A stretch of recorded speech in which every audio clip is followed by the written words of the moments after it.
Okay, I'm not giving up. I'm not giving up till I get this video down to under 5 minutes. This is my fifth or sixth take. I've been doing this for about 3 or 4 hours. And every time it gets to 15 minutes. And last time the audio got cut off because my memory ran out. So I'm going to cut this short. All right, I figured it out. I have lists here, right? I never showed you guys this. Just quickly, I'd love to. Oh my God. I'm going to keep this under 5 minutes. It's so hard. It's 1:30 already. See this?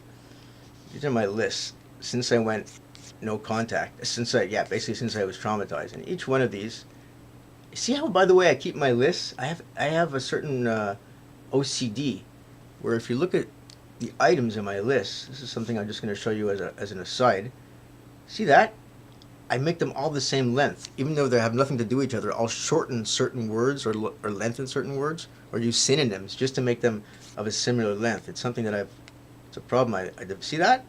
See the patterns? Weird, eh? See those three things at the top? See, I've shortened and made them all. Anyways, look, I have all these ideas. This is why I'm going crazy. It's basically my ADHD. It's not. I know. I'm fine. I'm socialized. I'm not like I was reading. For a lot of people who have narcissistic abuse, they get isolated.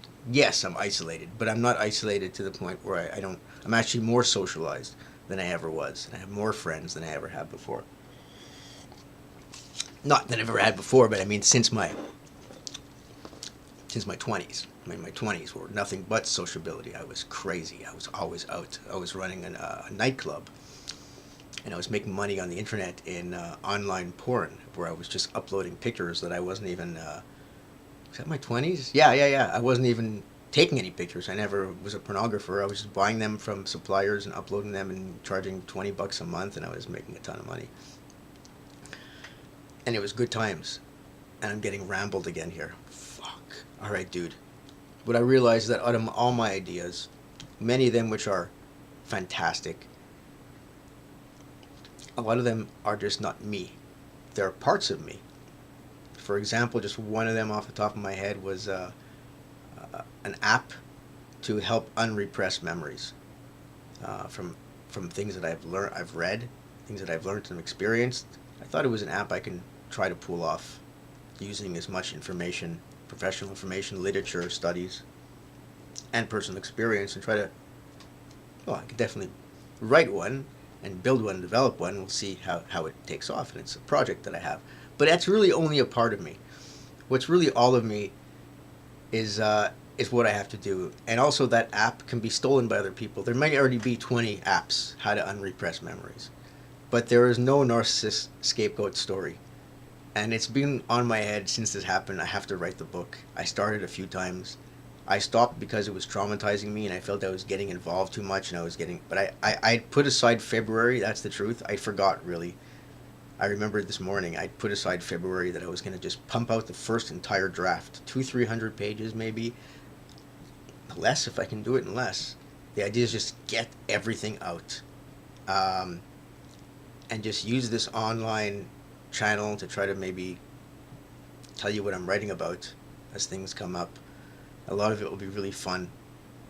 And at the same time, so that's me. It has to be done because I realized the reason why I can't seem to want to get a girlfriend, because that's really what I want. I know I don't want a girlfriend, but I want to start dating and maybe getting at least a woman, right? A girl in my life. Or even a friend who was maybe a YouTube creator as well. A friend who does something I do, because I have a lot of friends, but they don't do what I do. They have their own thing. You know what I mean? Like they all have their own little. They have their own little thing. They're not YouTube creators. They're not learning how to sing, and they're not dancers. And the guys I know who like dancing, the people, they just like going to raves, and I really don't want to do that right now. They don't take it seriously as an art. So I have to meet some more artistic people, I suppose, is what I'm saying. But beyond that, so when I realized if I meet someone, or let's say I met a girlfriend, or I got a good job opportunity, or I got something going, if I can't leave my story behind. I'm always going to feel like I am turning my back on myself and my values, because the rest of the world is not very empathic It's not very interested in the underlying psychology of what's going on. The world is mostly interested in materialism and profit, and it's not where I want to go. But if I did go into it, I would feel very guilty having just buried everything.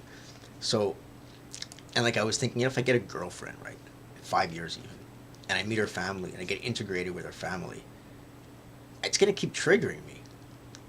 The only way I'll be able to handle that trigger is if I've sublimated my entire life's trauma into who I am, and that's really what I've got to do.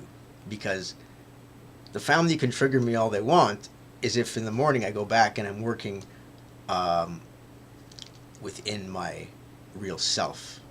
You see what I mean? And this is who I am.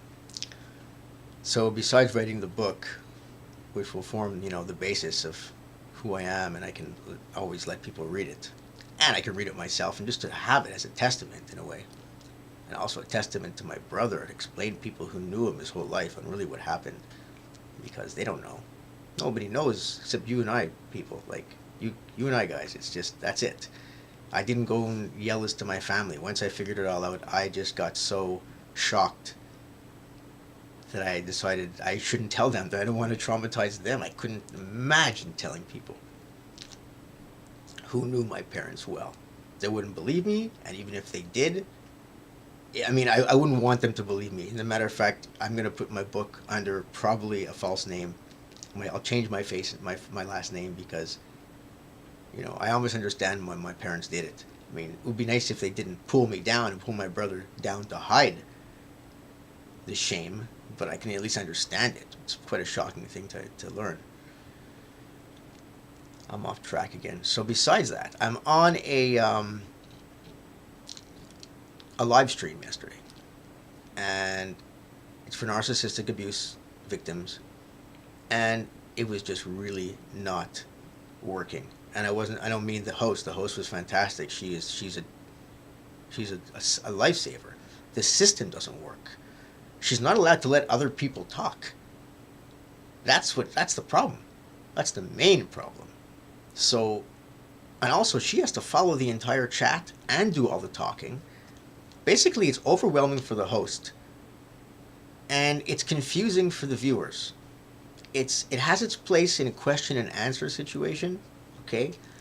But for therapy, it just doesn't work. And my original idea was like, and this is before I even knew I had borderline. This is when I was crazy 20 years ago, and I was building video conferencing sites since the 90s. I was working on video online way before Skype, way before Hangouts. I've stuff I can show you guys. You guys would laugh and freak out because it was so archaic, but I would make things work. And I always wanted to have one for group therapy, because that's how I cured my crack. I wasn't able to quit crack, and then I got into group therapy with other crack addicts, and I quit pretty damn quickly. And it was just from hearing other stories and realizing, whew, okay. So, it was very, very eye-opening. I'll tell you one thing quickly, because I wanted to keep this under 10 minutes. Wow, I'm almost doing it. So I'm building this online video conferencing system for group therapy. I'm going to build the first page. I'm going to show it to you guys and tell me what you think. The story and that's it. That's what you guys are my girlfriend. You guys are my external object. This video camera is all I'm going to be talking to about this every day until I get it done, because I really need to do it, and stop. I can't deny it. I've been stuck in between thinking I have to go back out into reality, the other world, and leaving this behind, or staying in this one. And I really can put them together, because if this is my solid rock and this is what I do, and I'm not trying to build other projects because this is my project, well, then I can get a girlfriend, then I can get friends, then I can lose my mind again, because when I come back to work, quote unquote, it brings me back to who I am, and this is my center, and I'm afraid to lose it, because I have a tranquility and calmness in my mind that cannot be surpassed. It's unreal. I feel guilty, to tell you the truth, because I was so insane. My life has been so chaotic. All right. So I think that's all I had to say. I was getting off on something else, but you know what? I've actually managed to keep it under 10 minutes. I should probably just let it go. yeah, I'm just gonna let it go, guys. So I think that's it. I'm gonna write my book. You guys are gonna hear stories from my teenage years. That's really gonna be the most interesting for, I think, for a lot of people who have come to know me, and even for me, because there's a lot of things that I'm remembering. I've been remembering since all this, and I'm like, wow, I really was neglected as a child. And my teenage years, I really was a psychopath with no parents, running around causing trouble all the time. Or not causing trouble, but doing a lot of sad things, and I didn't see it as sadness. And to give you one example, I mean, I used to go into the malls, and I go into the fire escapes, which are basically in the mall, but they're like just basically winding tunnels and hallways that no one ever uses. So I would find, I had one or two malls, one specifically I remember, because it was connected to the subway, so I wouldn't have to go outside. And I get in the subway, and I get into that mall, and then I go in the back into the fire escapes, way out into like a hidden area, and I just hang out there all day.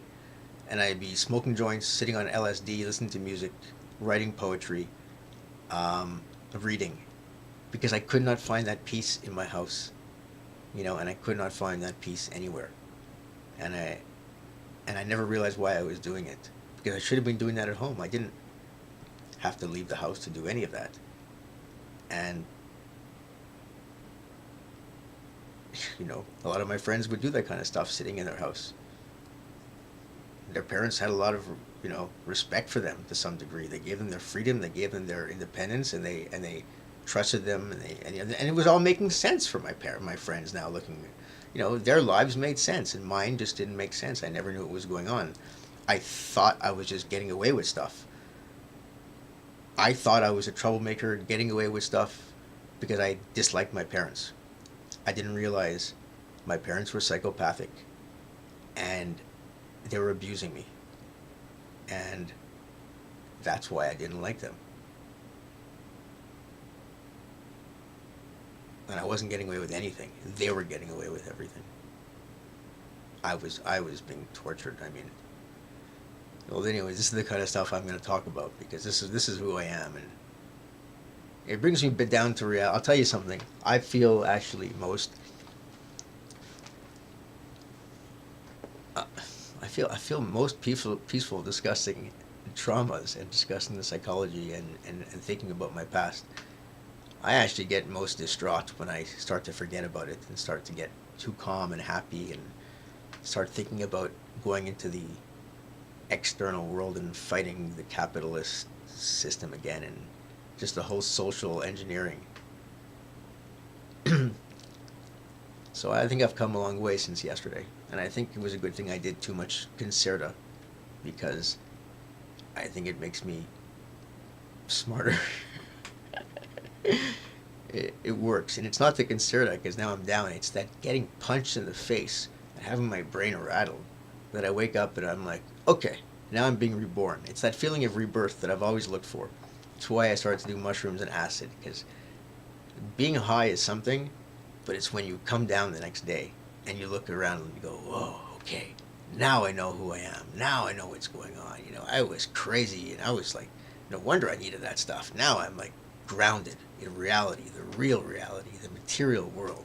I can enjoy the second, the moment, and not be thinking about always the future and better. That's the way I feel now, and I don't know what that is, but I'll figure that out. That's one of the things on my other channel I'll be discussing, because my other channel is going to go deep into this, and it's always going to be scripted. You'll not hear me ramble. I promise you. Anyways, thanks for watching. Of course, 14 minutes. Never fails, man.